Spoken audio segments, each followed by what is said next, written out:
Bismillahirrahmanirrahim.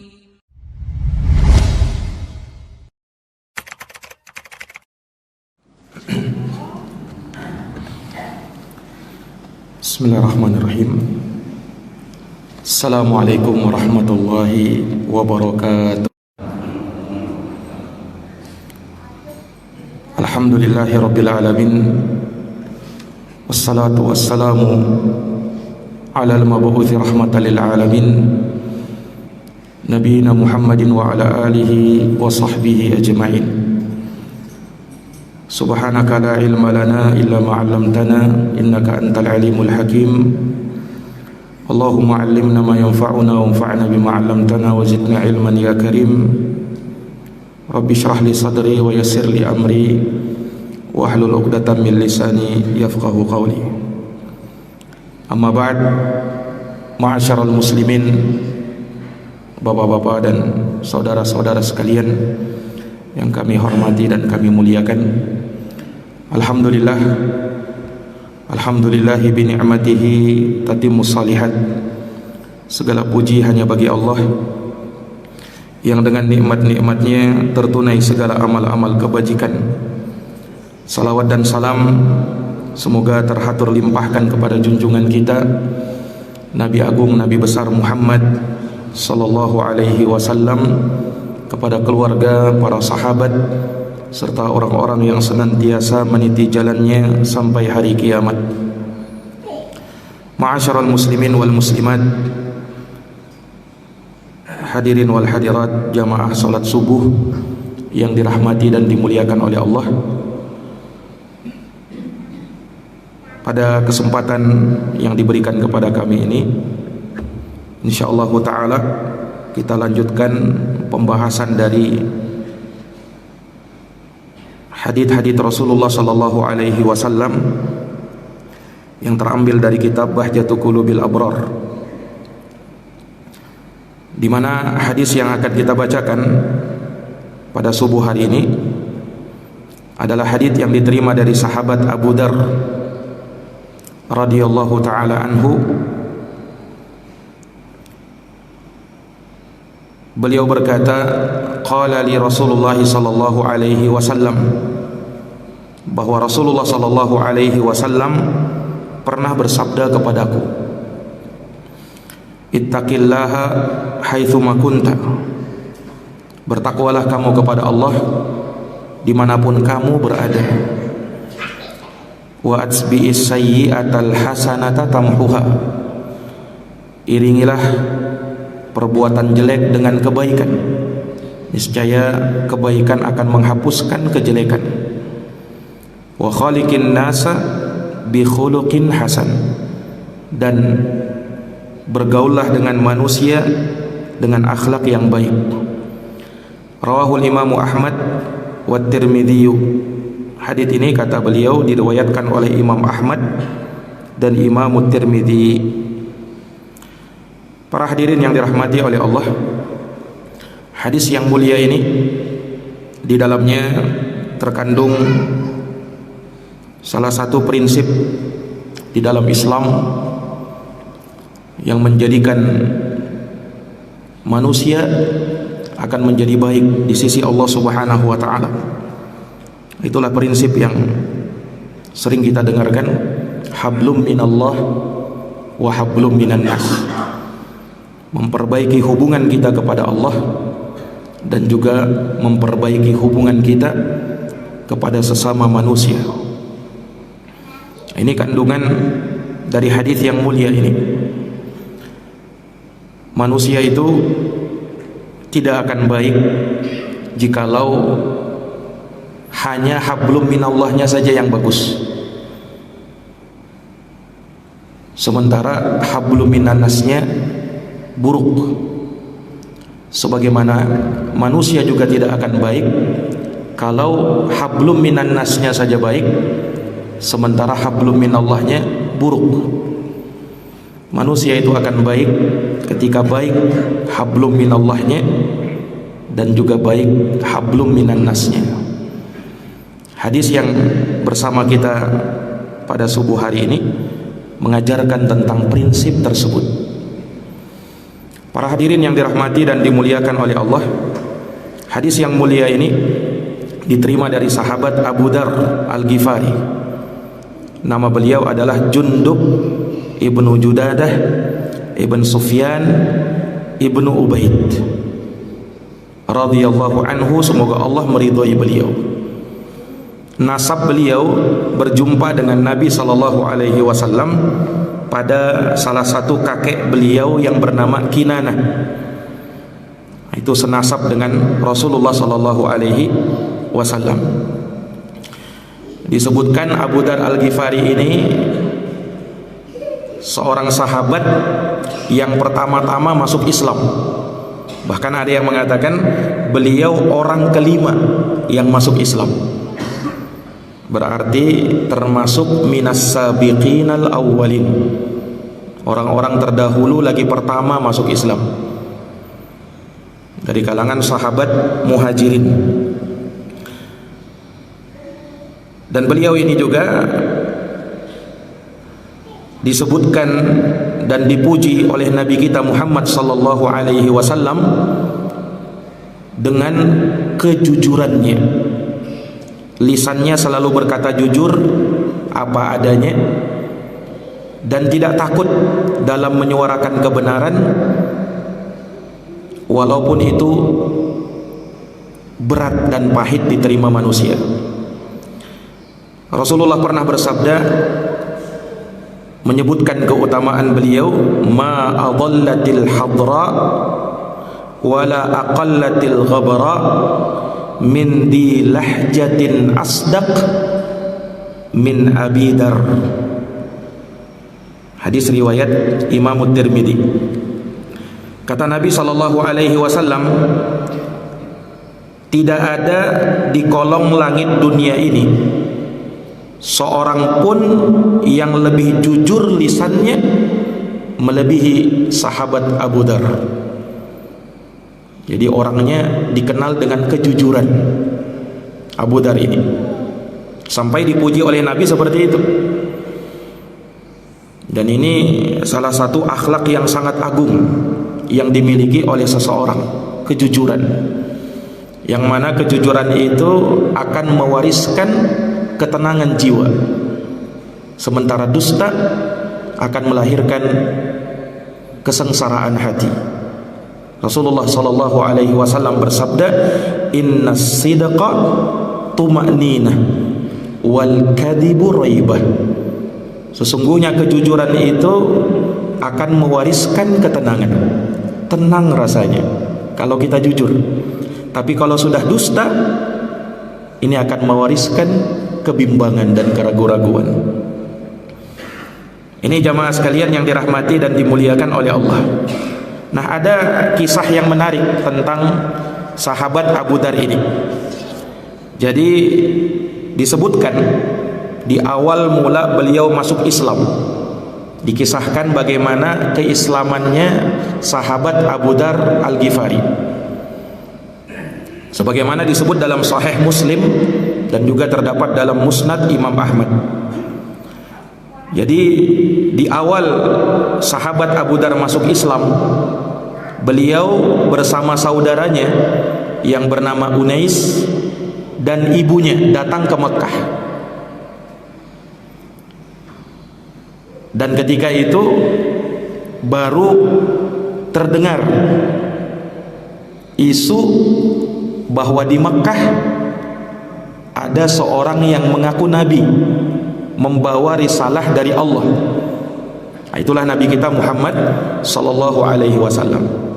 Terdengar oleh sahabat Abu Dar. Waktu itu beliau belum Islam. Maka mendengarkan itu, sahabat Abu Dar radhiyallahu anhu, ketika beliau mau masuk Mekah, beliau tahan dulu. Karena beritanya tatkala itu di Makkah sedang terjadi kehebohan karena munculnya Nabi kita ini. Maka sahabat Abu Dar memerintahkan kepada saudaranya Unais untuk lebih dulu datang ke Makkah wahai Unais, kamu duluan masuk Makkah. Karena kita dengar bahwa di Makkah sedang rame-ramenya sekarang ini. Ada orang ngaku nabi. Coba kau dulu pergi, biar saya bersama ibu nunggu di sini. Akhirnya sahabat atau saudaranya Unais lebih dulu masuk Makkah. Kemudian selang beberapa hari Unais pun datang mengabarkan kepada Abu Dar berita yang beliau dapatkan. Maka sahabat Abu Dar tanya, wahai saudaraku Unais, apa berita yang kau dapatkan? Apakah memang benar ada seorang yang mengaku nabi itu? Dan bagaimana sikap penduduk Mekah kepadanya? Tanya sahabat Abu Dar Al-Ghifari. Maka Unais mengatakan, wahai saudaraku Abu Dar, aku telah dapatkan berita itu. Jadi memang betul ada seorang yang dia ini mengaku nabi, membawa risalah Allah. Terus bagaimana sikap penduduk Makkah terhadap dia? Kata Unais, penduduk Makkah menolak orang itu, mengatakan dia pendusta, orang gila, penyihir, dukun. Itu sikap rata-rata penduduk Makkah tatkala itu. Maka Abu Dar mengatakan kepada saudaranya, wahai Unais, kalau menurut kamu bagaimana orang itu? Kata Unais, wahai Abu Dar, kalau menurut saya dia kan dikatakan sebagai penyair. Kata Unais, nah saya ini penyair. Ucapannya orang itu tidak sama dengan syair, bahkan lebih tinggi daripada syair. Bahasa Al-Quran itu yang dibawakan oleh Nabi SAW. Jadi kalau dikatakan dia penyair, bukan. Saya ini ahlinya syair. Ini tidak benar itu. Terus mereka katakan bahwa orang itu sebagai dukun dan penyihir.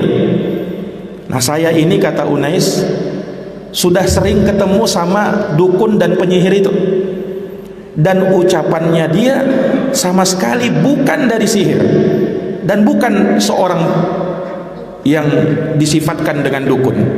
Bukan. Terus apa kesimpulan kamu? Kesimpulan saya, orang itu benar, penduduk Mekah yang dusta. Ini Unais, beliau belum masuk Islam ketika itu, tapi pendapatnya sendiri melihat Nabi kita Muhammad sallallahu alaihi wasallam.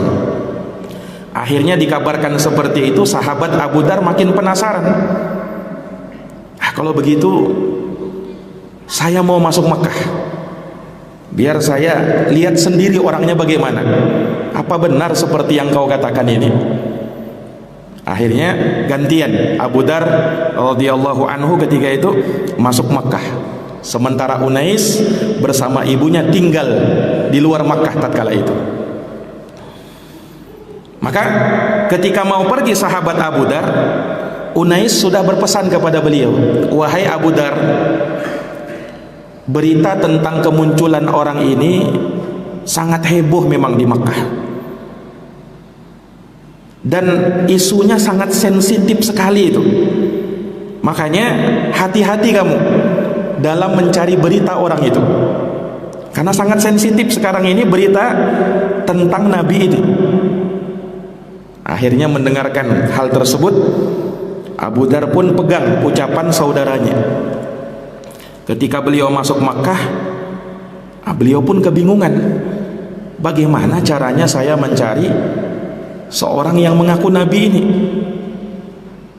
Nah sementara penduduk Makkah sangat banyak, aku harus hati-hati, bagaimana caranya ini? Akhirnya beliau pun melihat penduduk Makkah, beliau cari kira-kira ada seseorang yang dianggap lemah, miskin, yang kalau misalnya ditanya dia tidak bisa berbuat apa-apa. Akhirnya ketemu satu orang. Nah, ini kayaknya ini, kata Abu Dar, ini orang ini nggak bisa ngapa-ngapa ini. Nggak masalah kayaknya saya tanya sama dia. Akhirnya dipanggil sama Abu Dar, ditanya.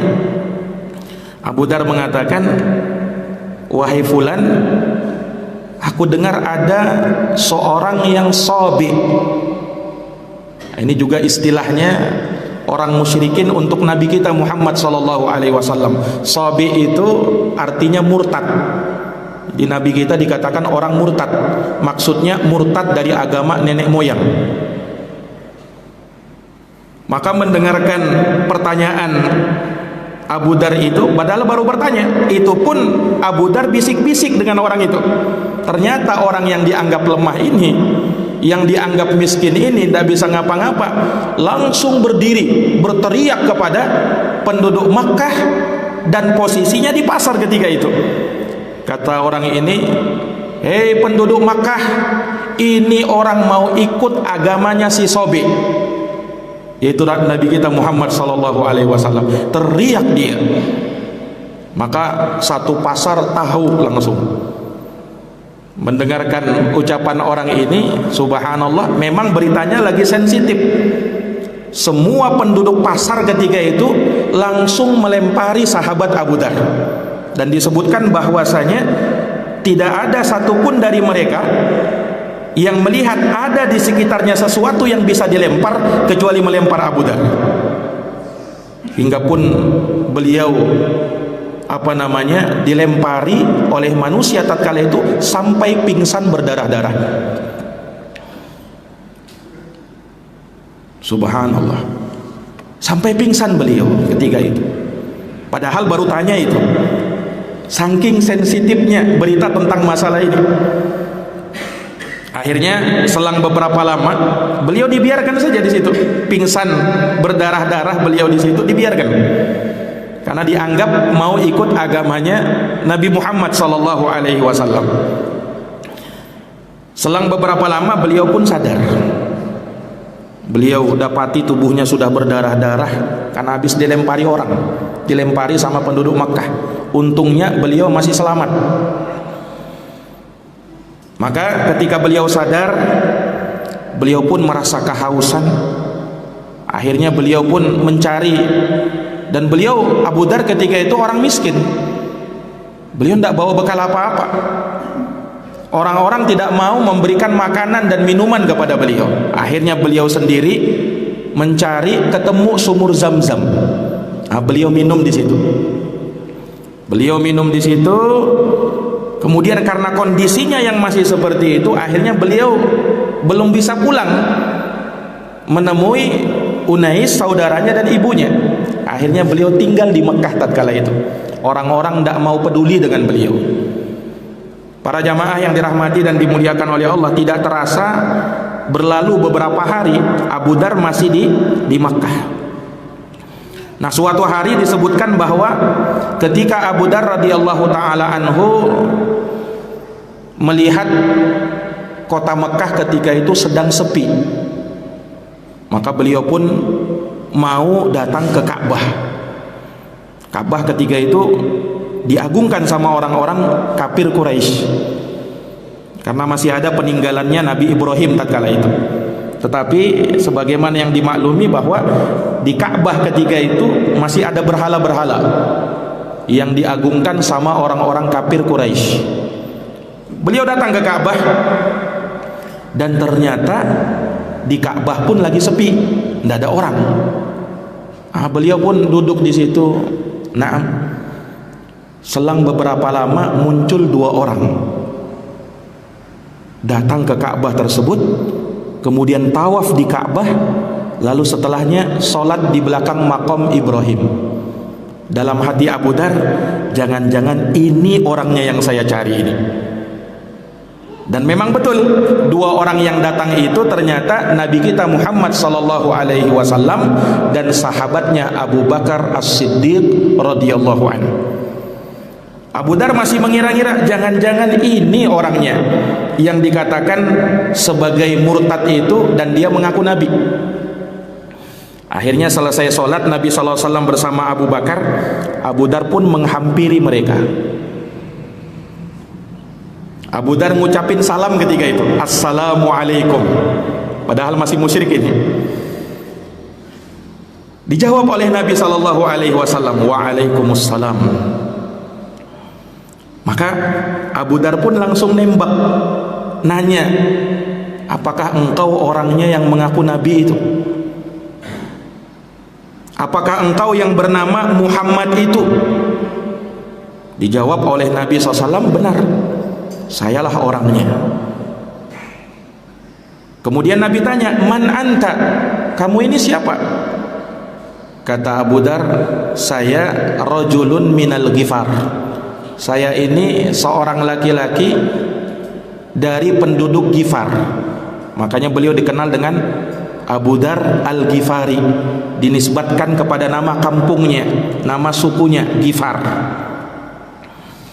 Maka ketika itu Rasulullah SAW pun langsung memegang dadanya Abu Dar. Dipegang oleh Nabi SAW, Abu Dar langsung ketakutan. Karena isu-isunya kan beliau ini dikatakan dukun atau penyihir. Dan beliau masih ragu walaupun sudah diberitakan oleh sahabat atau saudaranya Unais tadi. Beliau merasa khawatir. Tapi subhanallah, Abu Dar mengatakan, setelah itu rasanya tenang hatiku. Kemudian kami pun berbicara. Rasul bertanya kepada saya tentang bagaimana kamu bisa berada di sini. Akhirnya diceritakan oleh sahabat Abu Dar kisah beliau. Diceritakan. Nah, terus Nabi tanya, wahai Abu Dar, selama beberapa hari kau di sini, siapa yang beri kau makan? Kata Abu Dar, tidak ada seorang yang memberi makan kepadaku. Orang-orang langsung benci kepadaku ketika aku dituduh mengikuti agamamu, padahal belum. Terus kata Rasulullah, kau makan apa? Kata Abu Dar, yang membuat aku bisa bertahan sampai sekarang, aku minum di sumur Zam-Zam ini. Mendengarkan ucapan Abu Dar, Rasulullah SAW langsung bersabda, innaha mubarakatun, innaha ta'amu tu'min. Air Zam-Zam itu memang air yang diberkahi. Air Zam-Zam itu bisa menjadi makanan yang mengenyangkan, kata Nabi. Itu air Zam-Zam. Dalam sebagian riwayat Nabi bersabda, ma'u Zam-Zam lima syuribalah. Air Zam-Zam itu sesuai dengan niat orang yang meminumnya. Kalau dia niatkan menjadi obat, Zam-Zam itu bisa menjadi obat. Kalau diniatkan oleh orang yang meminumnya untuk menjadi makanan, bukan berubah jadi makanan, itu air Zam-Zam, tetap dia air. Tetapi ketika dia minum, maka terasa kenyang rasanya perut. Ma'u Zam-Zam lima syuribalah. Air Zam-Zam itu sesuai dengan niat orang yang meminumnya. Maka berceritalah mereka sampai pada akhirnya sahabat Abu Bakar yang juga ikut mendengarkan cerita Abu Dar ini langsung iba kepada Abu Dar, ya Rasul, izinkan saya mengundang orang ini, saya kasihan kepada dia ya Rasul. Akhirnya diundang oleh Abu Dar ke rumahnya untuk makan. Setelah makan, berbincang lagi mereka, sampai Abu Dar tertanam benih-benih keimanan pada beliau. Disitulah beliau bersyahadat, asyhadu an la ilaha illallah wa asyhadu anna Muhammadar Rasulullah. Setelah bersyahadat, Nabi berpesan kepada Abu Dar, wahai Abu Dar, sekarang kau pulang ke kampungmu, kemudian ajak penduduk kampungmu untuk masuk Islam juga. Kata Abu Dar, ya Rasulullah, aku belum bisa pulang. Aku ingin mengumumkan keislamanku ini kepada penduduk Mekah ya Rasulullah. Mau beliau umumkan keislamannya. Subhanallah, para jamaah sekalian yang dirahmati dan dimuliakan oleh Allah. Abu Dar sudah diperingati sama sahabat yang lain, jangan, celaka kamu nanti. Tapi Abu Dar tidak peduli itu. Aku sudah masuk Islam, aku ingin umumkan keislamanku ini. Maka beliau pergi ke pasar, berteriak, bersyahadat, asyhadu an la ilaha illallah wa asyhadu anna Muhammadar Rasulullah. Mendengarkan itu, penduduk Makkah langsung menghampiri Abu Dar, mukulin Abu Dar. Mukulin Abu Dar radhiyallahu taala anhu. Sampai babak belur beliau, datang pamannya Nabi Al-Abbas bin Abdul Muttalib menyelamatkan Abu Dar. Kata Al-Abbas bin Abdul Muttalib, wahai penduduk Makkah, kalian tidak tahu siapa orang ini? Ini orang dari penduduk Ghifar. Loh, kenapa memang kalau penduduk Ghifar? Lah kalian kan kalau berdagang, kalian mau pergi ke Syam, itu melewati kampungnya. Nah, kalau ada apa-apa terhadap orang ini, kalian tidak akan bisa berdagang lagi. Oh, mendengarkan ucapan pamannya Rasulullah ini, langsung penduduk Mekah tidak berani lagi mukulin sahabat Abu Dar. Khawatir nanti tidak bisa dagang ke Syam. Besoknya Abu Dar berteriak lagi dengan suara yang lantang mengumumkan keislamannya. Tapi ketika itu tidak berani lagi orang mukulin Abu Dar. Akhirnya beliau pun pulang, ya. Kemudian mengabarkan kepada saudaranya Unais dan ibunya ketika itu, dan subhanallah, Unais ketika mendengarkan sahabat Abu Dar, saudaranya Abu Dar masuk Islam, beliau pun langsung bersyahadat, ya, dan ibunya pun ikut bersyahadat. Akhirnya bertiga-tiga masuk Islam mereka. Setelah itu baru mereka pulang ke Ghifar, ke kampungnya, dan di sanalah mereka mendakwahkan Islam. Dan subhanallah, ya, dengan dakwah sahabat Abu Dar radhiyallahu anhu, maka berhasil masuk Islam beberapa penduduk Ghifar tatkala itu, dan merekalah yang menyambut Rasulullah sallallahu alaihi wasallam tatkala Nabi berhijrah ke Madinah. Ada beberapa suku yang menyambut Nabi, yang salah satunya adalah suku Ghifar dan yang lainnya adalah suku Aslam. Maka Rasulullah mendoakan penduduk Ghifar dengan mengatakan, Al-Ghifar ghafarahumullah. Penduduk Ghifar, semoga Allah mengampuni dosa-dosa mereka. Kemudian penduduk Aslam, suku Aslam, Nabi doakan salamahumullah, semoga Allah menyelamatkan kalian, sesuai dengan namanya. Ini para jamaah yang dirahmati dan dimuliakan oleh Allah Subhanahu wa taala. Baik, hadis yang mulia ini di dalamnya terdapat 3 pesan Rasulullah kepada Abu Dar.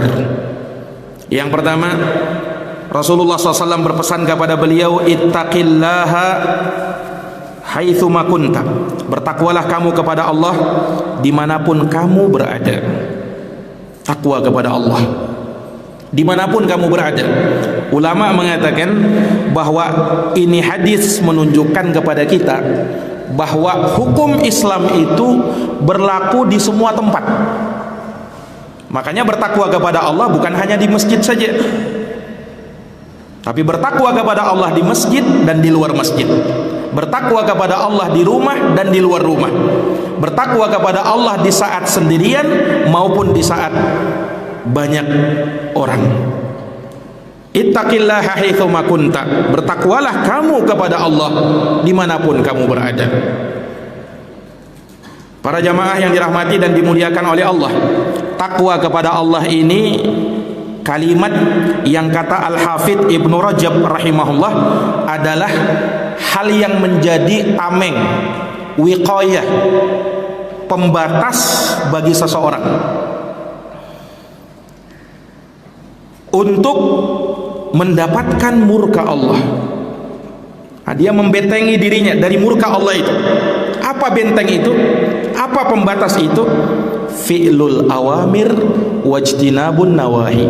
Kerjakan perintah dan jauhi larangan. Itulah takwa kepada Allah. Perintah kita jalankan sesuai dengan kemampuan, karena Allah berfirman, fattaqullaha mastata'tum. Bertakwa kamu kepada Allah sesuai dengan kemampuan kamu. Karena Allah Subhanahu wa taala tahu manusia barangkali tidak mampu melakukan semua yang Allah perintahkan. mungkin ada udur, mungkin ada sesuatu dan lain hal, mungkin dia jatuh sakit, maka bertakwalah kepada Allah sesuai dengan kemampuanmu. Tapi untuk larangan, jauhi larangan itu, tidak pakai mastata'tum. Kalau ketaatan pakai mastata'tum, sesuai kemampuan. Tapi kalau maksiat, jauhi dia. Jangan dikatakan ya sesuai kemampuan lah Ustaz. Enggak. Yang namanya larangan itu jauhi dia, tinggalkan dia. Dan itu bagian dari ketakwaan kita kepada Allah Subhanahu wa ta'ala. Ketakwaan inilah yang menyelamatkan kita tatkala nanti melintasi sirat. Sirat itu jembatan, titian yang dipampangkan di dalam neraka jahanam. Beda kan antara sirat dengan siratal mustaqim. Nah, sebagian orang kadang keliru. Kalau siratal mustaqim itu jalan yang lurus, ilmu dan amal. Kalau sirat, itulah jembatan. Beda itu Pak. Sirat jembatan yang disifatkan oleh Nabi lebih tipis dari sehelai rambut, lebih tajam daripada pedang, sangat licin, ada duri yang menyambar-nyambar, di bawahnya neraka jahanam. Nah, itu yang akan dilewati oleh manusia. Allah berfirman dalam surat Maryam, wa im minkum illa wariduha. Tidak ada seorang pun dari kalian kecuali pasti akan melewati jembatan itu. Kana ala rabbika hatman maqdiyya. Yang demikian itu adalah suatu ketetapan yang pasti dari Tuhan kamu. Kemudian apa? Summa nunajjil ladina taqau. Akan kami selamatkan orang-orang yang bertakwa dari jembatan itu, akan melintasinya dengan tenang dan akan melewatinya. Wa nadarud dhalimina fiha jithiya. Dan kami akan biarkan orang-orang yang zalim jatuh di dalamnya dalam keadaan bertekuk lutut. Ini jamaah sekalian. Kemudian yang kedua, wa atbi'is sayyi'atal hasanah tamhuha. Iringilah perbuatan buruk dengan kebaikan, niscaya kebaikan akan menghapuskan keburukan. Berdasarkan firman Allah juga, innal hasanat yudhibnas sayyiat. Sesungguhnya amal-amal baik bisa menghapuskan amal-amal buruk. Nah, ini hadis menunjukkan kepada kita bahwa dosa tidak hanya dihapuskan dengan taubat. Taubat memang salah satu cara terbesar untuk kita menghapuskan dosa-dosa kita. Tapi ternyata ada cara yang lain untuk kita menggugurkan dosa-dosa kita. Apa itu? Kerjakan amal-amal kebaikan. Karena amal kebaikan menghapuskan kesalahan-kesalahan. Makanya pernah diriwayatkan ada salah seorang sahabat datang kepada Nabi mengakui dosanya. Ya Rasul, saya telah berbuat dosa. Saya berbuat dosa ya Rasul. Bagaimana untuk menebus kesalahan saya ini ya Rasulullah? Rasul tidak jawab Pak. Datang waktu sholat, maka Nabi berwudu, sahabat berwudu, kemudian mereka tegakkan sholat jamaah. Orang yang tadi bertanya tadi ikut juga sholat. Selesai sholat, Nabi tanya, mana orang yang bertanya tadi? Saya ya Rasul, yang berbuat dosa tadi ya Rasul. Kata Rasul, kau ikut sholat bersama kami? Naam ya Rasul, aku ikut. Maka Rasul bersabda, innal hasanat yudhibnas sayyiat. Amal-amal baik bisa menghapuskan keburukan. Hanya saja ulama mengatakan amal baik yang bisa menghapuskan kesalahan ini terbatas pada saghair, dosa-dosa kecil. Dosa-dosa kecil. Tapi kalau kabair, dosa-dosa besar, la budda minat taubah, harus bertaubat. Makanya banyak ayat-ayat yang memerintahkan kita bertaubat. Wa tubu ilallahi jami'an ayyuhal mu'minun la'allakum tuflihun. Bertaubatlah kalian semuanya wahai orang-orang yang beriman agar kalian mendapatkan keberuntungan. Taubat kepada Allah, beristighfar kepada Allah Subhanahu wa taala dari semua dosa dan kesalahan, kekhilafan sengaja atau tak kita sengaja. Rasulullah sallallahu alaihi wasallam pernah bersabda, kullu bani Adam khata'. Semua anak cucu Adam pasti punya salah. Wa khairul khata'ina tawwabun. Sebaik-baik orang yang bersalah orang yang mau bertobat. At-taibu anid dambi kaman la dambalah. Orang yang bertaubat dari dosa sama seperti orang yang tak pernah berbuat dosa. asalkan jujur taubatnya. Imam Nawawi menyebutkan 3 syarat taubat itu nanti diterima oleh Allah. Yang pertama, harus menyesali perbuatannya. Yang kedua, meninggalkan dosa itu. Yang ketiga, berazam, bertekad kuat dalam hati tidak pernah lagi melakukan perbuatan itu. Jadi kalau dia bilang saya taubat, tapi dalam hatinya kalau ada kesempatan lagi saya lakukan nanti. Nah, ini tidak jujur taubatnya kalau begitu. Ditambahkan oleh para ulama 2 lagi. Yang pertama ikhlas, dan yang kedua taubat selama masih ada waktu. Nah, pintu taubat masih dibuka lebar oleh Allah selama belum muncul 2 hal. Yang pertama, matahari sudah terbit dari barat. Nah, pintu taubat sudah ditutup oleh Allah kalau matahari terbit dari barat. Yang kedua, kalau nyawa sudah sampai di tenggorokan. Nah, Nabi bersabda, innallaha yaqbalu taubata abdin ma lam yugharghir. Allah menerima taubat seorang hamba selama nyawanya belum sampai ke tenggorokan. Nah, kalau nyawa sudah sampai ke tenggorokan, Allah tak terima taubat. Makanya Fir'aun, Pak, Fir'aun itu sempat taubat itu. Tapi ketika mau tenggelam, kata Fir'aun apa? Amantu bima amanat bihi banu Israel. Aku beriman, kata Fir'aun, seperti imannya Bani Israel. Allah jawab ucapannya Fir'aun, al-ana wa qad asaita. Baru sekarang wahai Fir'aun kau mau tobat? Kau sudah berbuat maksiat, nyawa sudah sampai tenggorokan. Allah tak terima taubatnya Fir'aun.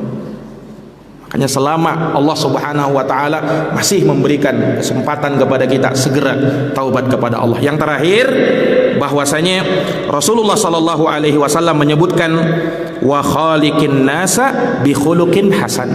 Bergaullah dengan manusia dengan akhlak yang baik. Perhatikan, kalau nasihat pertama ini hablum minallah, ya kan? Bertakwa kepada Allah. Kemudian Nabi ingatkan di nasihat kedua bahwa manusia itu bagaimanapun takwanya kepada Allah pasti ada kekurangannya, pasti ada salahnya, pasti ada khilafnya. Makanya sering-sering bertaubat. Nah, kemudian untuk menyempurnakan hablum minallah, jangan lupa hablum minan nasnya juga jalan. Bagaimana hablum minan nas? Wa khaliqin nasa bi khuluqin hasan. Bergaullah dengan manusia dengan akhlak yang terbaik. Nah, akhlak inilah yang akan memberatkan timbangan kita pada hari kiamat. Rasulullah sallallahu alaihi wasallam bersabda, "Ma min syai'in athqalu fil mizani min husnil khuluq." Tidak ada, kata Nabi, di dalam timbangan Allah yang lebih berat daripada akhlak yang baik. Daripada akhlak yang baik. Bahkan Rasulullah mengatakan, innal mu'mina la yudriku bi husni khuluqih darajatas shaimi qaim. Sesungguhnya seseorang dengan akhlaknya yang mulia bisa mencapai derajat orang yang berpuasa dan orang yang qiyamul lail dengan akhlaknya itu. Ini kata Nabi sallallahu alaihi wasallam. Para jamaah yang dirahmati dan dimuliakan oleh Allah Subhanahu wa taala, maka ini hadis yang kita bisa bacakan pada kesempatan subuh hari ini. Semoga bermanfaat, semoga menambah ilmu kita, menambah ketakwaan kita kepada Allah Subhanahu wa taala. Innahu waliyyu dzalika wal qadir alaih. Jazakumullahu khairan atas perhatiannya. Mohon maaf atas segala kekurangannya. Kita tutup dengan doa kafaratul majlis. Hadanallahu wa iyyakum ajma'in. Subhanakallahumma wa bihamdika asyhadu an la ilaha illa anta astaghfiruka wa atubu ilaik. Subhana rabbika rabbil izzati amma yasifun wa salamun alal mursalin walhamdulillahi rabbil alamin. Wassalamualaikum warahmatullahi wabarakatuh.